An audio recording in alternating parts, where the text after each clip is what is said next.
एक पति पत्नी अपने मोहल्ले से निकलते हैं सबको बता के कि भैया हम तो जा रहे हैं शिमला मनाली घूमने, एंड बढ़िया वहाँ पर मज़े करते हैं, रहते हैं, खाते हैं, पीते हैं और आराम से अपना ट्रिप लगाकर वापस आते हैं। लड़की अपने मायके चले जाती है और वहाँ पर अपनी माँ के साथ बातें कर रही होती है और उसकी माँ बोलती है कि भाई दामाद जी से मेरी बात नहीं हुई है, काफ़ी दिन हो गए। तो फिर लड़की बात घुमा देती है। लड़की का नाम था मुस्कान। फिर माँ दोबारा पूछती है कि कहाँ है भाई दामाद जी, इतने दिन हो गए, 13-14 दिन से हमारी तो बात ही नहीं है, क्या है, कहाँ, तुम तो घूमने फिरने गए थे, बात हमारी भी कराओ। तो फिर दोबारा से मुस्कान बात घुमा देती है इधर उधर। एंड देन जब बहुत ज़्यादा फोर्स करती है माँ कि कहाँ है भाई दामाद जी, कहाँ है, कुछ तो बताओ, तब वो बोलती है कि मैंने मार दिया।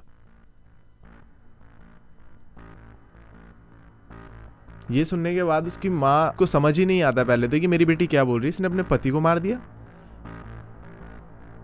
और वो सेम चीज़ फिर वो अपने पति को बताती है कि जरा आना, ये तुम्हारी बेटी क्या बोल रही है। एंड देन वो फादर साहब को भी सेम बात बोलते हैं कि भैया मैंने मार दिया है अपने पति को। अब ये सब सुनने के बाद सब पहले तो माँ बाप को समझ ही नहीं आया, क्योंकि वो दोनों बहुत ज़्यादा क्लोज थे दामाद से, क्योंकि दामाद बहुत ही ज़्यादा अच्छा आदमी था एक।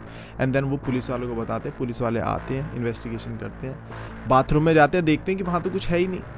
तो बोलते हैं कि सर ये शायद से लड़की बेवकूफ़ बना रही है, यहाँ तो कुछ भी नहीं है। तो मुस्कान कहती है कि क्यों नहीं है, वो जो सामने तुम्हें ड्रम दिख रहा है इतना बड़ा सा भारी सा, उसके अंदर ही पति की बॉडी है।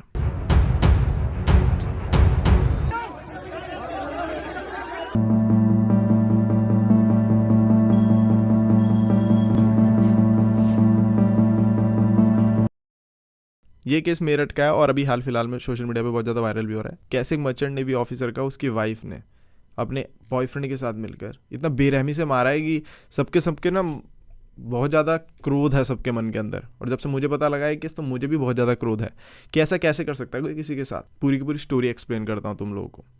सौरभ सिंह राजपूत जो कि मर्चेंट नेवी ऑफिसर थे, वो लंदन से अपनी वाइफ को सरप्राइज़ देने आते हैं, क्योंकि 25 तारीख को उनकी वाइफ मुस्कान रस्तोगी जो कि 26 साल की थी, उनका बर्थडे था।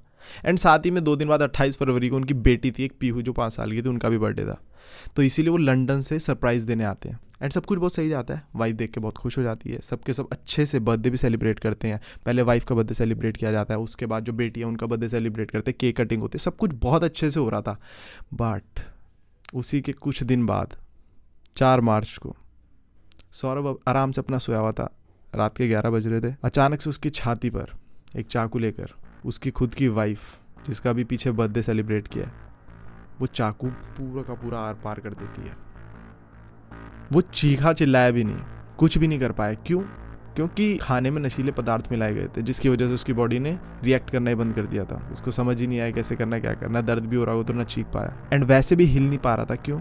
क्योंकि जब मुस्कान चाकू छाती के आर पार कर रही थी तो एक आदमी था जिसने उसके पैर पकड़े हुए थे, जो था मुस्कान का बॉयफ्रेंड। अब थोड़ी देर बाद मुस्कान पैर पकड़ लेती है, हाथ पकड़ लेती है, और वो आता है जिसका नाम था साहिल शुक्ला।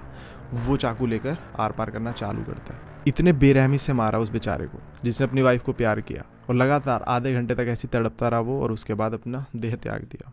इस काम को अंजाम देने के बाद साहिल और मुस्कान ये सोच रहे थे कि अब बॉडी को कैसे ठिकाने लगाना है। तो साहिल कहता है कि इसकी बॉडी के हम बहुत सारे पीसेस कर सकते हैं एंड उसके बाद इसको अलग अलग जगह फेंक देंगे। एंड देन इतने में मुस्कान कहते हैं कि नहीं, अगर ऐसा करेंगे तो बार बार बाहर जाना पड़ेगा, जिसकी वजह से सीसीटीवी फुटेज में हमारी शक्लें आ सकती हैं एंड पता लग जाएगा सबको बार बार अंदर बाहर हो रहा है। तो फिर ये दूसरा दिमाग लगाते हैं, बॉडी के बहुत सारे पीसेस करते हैं, लिफाफे में भरते हैं। साहिल मार्केट जाता है, सुबह सीमेंट का कट्टा लेकर आता है और एक ड्रम लेकर आता है। उसको बाथरूम में रख के सारे की सारी बॉडी को उसके अंदर डालते हैं, पीसेस को सीमेंट के घोल बनाते हैं, उसमें डालते हैं और बिल्कुल उसको सॉलिडिफाई कर देते हैं। एंड इसके बाद साहिल एक ई रिक्शा लेकर आता है कि उस ड्रम को उसमें रखा है, कहीं फेंक के आ जाए। बट एक ड्रम के अंदर एक बॉडी है पूरी, जिसके इतने सारे पीसेस हैं, कॉन्क्रीट है बेसिकली, तो तुम कैसे उठा लोगे? तो सबके सब बहुत कोशिश करते हैं लेकिन उसको उठा नहीं पाते ड्रम को, जिसकी वजह से बहुत ट्राई मारते हैं बट वो ई रिक्शा में नहीं रख पाते।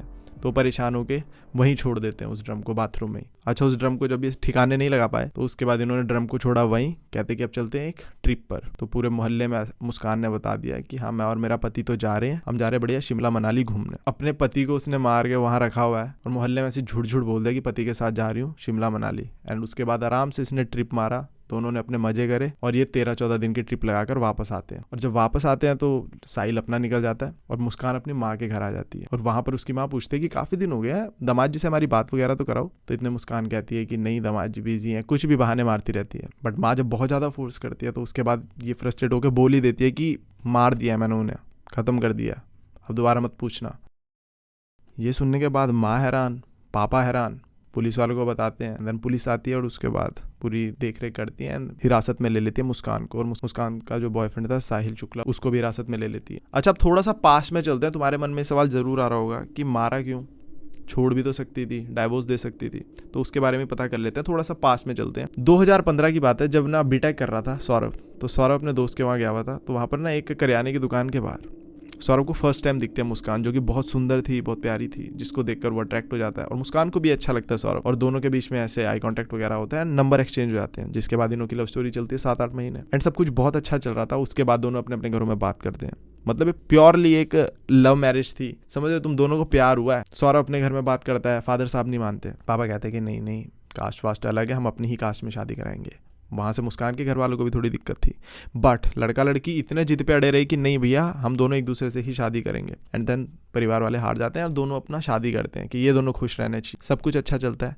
नेक्स्ट ईयर 2016 में लंदन में मर्चेंट नेवी में जॉब लग जाती है सौरभ की एंड सब कुछ बहुत ही प्यारा चल रहा होता है। बट परिवार में ना थोड़ी सी लड़ाई झगड़े स्टार्ट हो जाते हैं, जिसकी वजह से सौरभ को अपनी जॉब छोड़नी पड़ती है और वो वापस आता है। तो फिर अब अलग रहने लग रहा है अपनी वाइफ के साथ। और उसके बाद सब कुछ अब अच्छा चल रहा था, अपनी वाइफ के साथ अलग रह रहा था, कोई दिक्कत नहीं। 2019 में फिर इनकी एक छोटी सी बेटी भी होती है, प्यारी सी पीहू। अब फैमिली बहुत ही स्मूथ और अच्छी चल रही थी, दोनों में प्यार मोहब्बत था। एंड कुछ टाइम बाद लंदन में ही as a sales manager job लग जाती है सौरभ की दोबारा से। अब सौरभ लंदन जॉब करता था तो काफ़ी कम आना जाना होता था। ऑब्वियसली घर पाल रहा है तो कैसे रेगुलरली आएगा जाएगा, तो सब कुछ कर रहा था वो मैनेज, आता था जाता था, सब कुछ अच्छा था। बट वही है ना, जब बाहर निकला वो घर से तो उसको क्या पता था कि जिस फैमिली के लिए, जिस लड़की के लिए, जिस मुस्कान के लिए वो सब कुछ कर रहा है, वो यहाँ पर अपने अकेलेपन का पता नहीं क्या बहाना देगी। और तो यहाँ पर अब मुस्कान क्या थी, अकेली थी। उसकी जो बेटी थी वो ज़्यादातर नानी के पास रहती थी, नानी के घर ही आना जाना होता था उस बेचारी का, तो घर खाली रहता था। उसने अपने ही पड़ोस में एक लड़का था साहिल शुक्ला, जो कि सीए था, उसके साथ उसकी बातचीत चालू हुई मुस्कान की।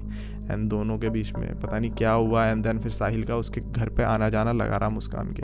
अब शायद मुस्कान के अपने सेक्सुअल डिज़ायर्स होंगे, पति दूर रहता है, अकेलेपन बोल लो, लोनलीनेस बोल लो, लेकिन ये सारी चीज़ें मेरे हिसाब से बिल्कुल भी जस्टिफाई नहीं करेंगे कि चीटिंग को। तुम वाइफ हो किसी की, वो तुम पे ट्रस्ट करके इतनी दूर तुम्हारे लिए ही गया हुआ है। बट मुस्कान और साहिल अब दोनों साथ में रह रहे थे, सब कुछ हो रहा था उनके बीच में, घर खाली था, बेटी नानी के पास थी, पति कभी कभी आ रहा था। बट जब एक बार सौरभ आया तो उसको मुस्कान के फ़ोन में उसकी और साहिल की चैट्स दिख गई और उसको पता लग गया कि इनका कुछ चल रहा है, जिसके बाद से इनकी बहस वगैरह भी बहुत हुई। एंड मुस्कान ने साफ साफ बोल दिया कि मेरे को तेरे साथ नहीं रहना है। अब ये सुनकर सौरभ थोड़ा सा डर गया कि यार हमारी बेटी है, ऐसा मत बोल, उसका फ्यूचर भी दाव पर लगा हुआ है। तो सौरभ ने पूरी कोशिश की उस रिलेशनशिप को होल्ड करने की। हालांकि उनके बीच में लड़ाइयाँ होती थी, बट उसने पूरी कोशिश की उस रिलेशनशिप को बचाने की, जबकि मुस्कान बोल चुकी थी कि मेरे को नहीं रहना है। एंड देन जब ये सब चीज़ें चलती रही एंड देन फिर आया 24 फरवरी, वो वापस आता है लंदन से, बर्थडे मनाता है, अपनी बेटी का बर्थडे मनाता है, वाइफ का मनाता है। बट उसे क्या पता था कि सब कुछ उसे लग रहा है कि ठीक है, वो जितना इस टॉक्सिक रिलेशनशिप को होल्ड करने की कोशिश कर रहा है उसके लिए उतना बुरा होगा। और 4 मार्च को अपने बॉयफ्रेंड के साथ मिलकर मुस्कान अपने पति को देती है, वो भी बहुत ब्रूटली। काश सौरभ ने उसको उसी टाइम छोड़ दिया होता जब उसको उसके चीट के बारे में पता लगा था। नहीं कोशिश करता किसी टॉक्सिक के साथ रहने की, तो वो ज़्यादा बेटर होता, उसकी लाइफ बच जाती, अपनी डॉटर के साथ अलग से रहता। बट उसने भी कोशिश की कि हाँ शायद ठीक हो जाए, शायद प्यार करे दोबारा, क्योंकि थी तो लव मैरिज ही, दोनों के बीच में प्यार तो था ही, ऐसा तो नहीं था कि कुछ भी फोर्सफुल हुआ था, अरेंज मैरिज नहीं थी, लव मैरिज थी। दोनों ने घर वालों से लड़ के शादी की। बट वही बोलते हैं ना, कब किसको कहाँ पर क्या दिमाग खराब हो जाए। तो बहुत बुरा किया इसने मुस्कान ने, तो शर्म आनी चाहिए इसको तो कड़ी से कड़ी सजा मिलनी चाहिए। जिसके साथ प्यार किया, सब कुछ किया, उसी को चीट किया और मार भी दिया, छोड़ ही देती।